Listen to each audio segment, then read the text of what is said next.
এক cup perfect এবং সুস্বাদু দুধ চা ছাড়া যেন দিনটাই শুরু হয় না। যারা এই জিনিসটা বোঝেন এবং মানেন মূলত তাদের জন্যই আমার আজকের ভিডিও।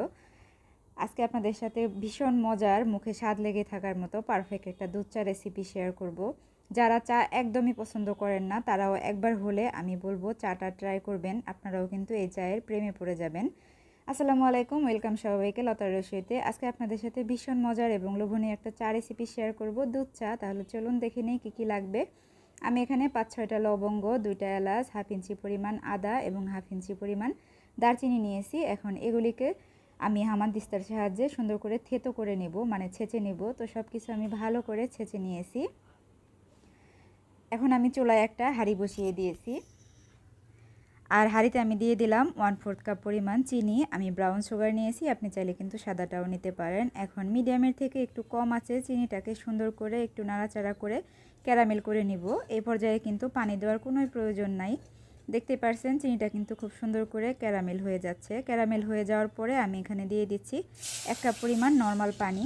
পানিটা দেওয়ার সাথে সাথে কিন্তু ক্যারামেলটা একদম জমে যাবে, এতে করে কিন্তু ভয় পাওয়ার কিছুই নাই, কারণ একটু পরে পানিটা যখন গরম হয়ে যাবে ক্যারামেলটা কিন্তু অলরেডি গলে যাবে। তো এতে করে ভয় পাওয়ার কিছু নাই। ক্যারামেলটা সুন্দর করে গলে যাওয়ার পরে পানির সাথে যখন মিশে যাবে এই পর্যায়ে দিয়ে দিচ্ছি আগে থেকে সেই ছেঁচে নেওয়া মশলাগুলিকে। এখন মশলাগুলিকে এই পানিতে জাল করে নিব যতক্ষণ পর্যন্ত পানিটা অর্ধেক মানে হাফ কাপ হয়ে যায়।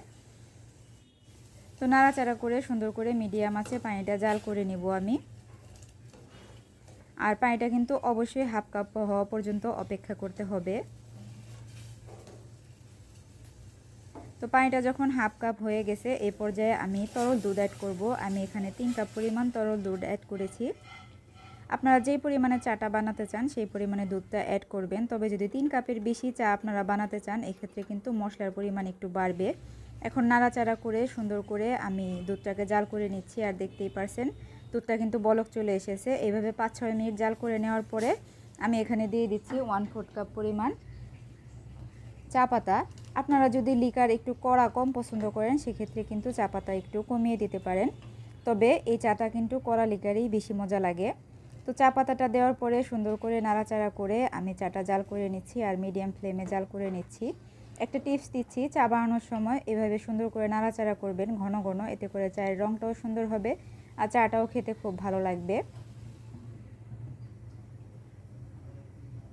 আর চা বানানোর সময় সবচাইতে ভালো লাগে আমার এই মোমেন্টটা, এই যে উতলে উতলে উপরে উঠে আবার চুলাটা কমানোর উপরে নিচে নেমে যায়, ভীষণ ভালো লাগে এই মোমেন্টটা। আর কার কার ভালো লাগে একটু কমেন্ট করে জানাবেন।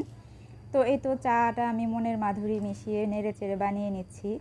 আর মনে মনে চিন্তা করছি চাটা আমি বানাচ্ছিলাম অ্যাকচুয়ালি গেস্টদের জন্য। তারা কিন্তু চাটা খাওয়ার পরে পরবর্তীতে আবারও ডিমান্ড করেছে খাওয়ার জন্য। তো নেড়ে চেড়ে চাটা আমি তৈরি করে নিয়েছি। আমাদের চাটা কিন্তু রেডি, দেখতেই পারছেন খুবই সুন্দর কালার এসেছে। তাহলে চলেন আপনাদেরকে দেখাই এটার ফাইনাল লুক। আমি একটা কাপ নিয়ে নিয়েছি আর একটা টি পটের সাহায্যে আমি চাটাকে একটু উপর থেকে ঢেলে নিচ্ছি। এতে করে কিন্তু চায়ে সুন্দর বাবল ক্রিয়েট হবে আর দেখতেও ভালো লাগবে। আর আমার এই চা দেখে যদি আপনাদের কারোর লোভ লাগে এই জন্য কিন্তু আমি দায়ী না, নিজ দায়িত্বে বানিয়ে নেবেন আর খেয়ে এনজয় করবেন। রেসিপি তো দিয়েই দিলাম, দেখতেই পাচ্ছেন চাটা কতটা সুন্দর আর লোভনীয় হয়েছে। চাটা এত বেশি মজার হয়, ছোট এক কাপে কিন্তু আপনার মন ভরবে না, আপনার মন চাইবে আমি বড় এক মগ খাই। সত্যি চাটা অনেক বেশি মজার হয়, একবার হলেও ট্রাই করবেন আর ঘরে সবাইকে খাওয়াবেন। সবাই কিন্তু আপনার প্রশংসা করতে বাধ্য। আর যারা একদমই চা বানাতে পারেন না, চা খেতে একদমই পছন্দ করেন না, বিশেষ করে যারা দুধ চা পছন্দ করেন না, তাদেরকে বলবো একবার হলেও এই চাটা বানান। আপনি কিন্তু চাটা ভীষণ পছন্দ করবেন আর এই চায়ের কিন্তু অভ্যাস হয়ে যাবে আপনার। তো রেসিপিটা যদি ভালো লাগে আমার পেজটাকে ফলো দিয়ে দিবেন, সেই সাথে আমার চ্যানেলটাকে সাবস্ক্রাইব করে দিবেন। আর যদি অলরেডি আপনি কাজটা করে থাকেন আপনাকে অসংখ্য ধন্যবাদ। আর যদি একটু বেশি ভালো লাগে তাহলে ফ্রেন্ডস অ্যান্ড ফ্যামিলির সাথে কিন্তু আমার ভিডিওটা শেয়ার করতে পারেন। তো সবাই অনেক বেশি ভালো থাকবেন, সবাই সবার জন্য দোয়া করবেন। আবারও দেখা হবে নতুন রেসিপি নিয়ে। আল্লাহ হাফেজ, আসসালামু আলাইকুম।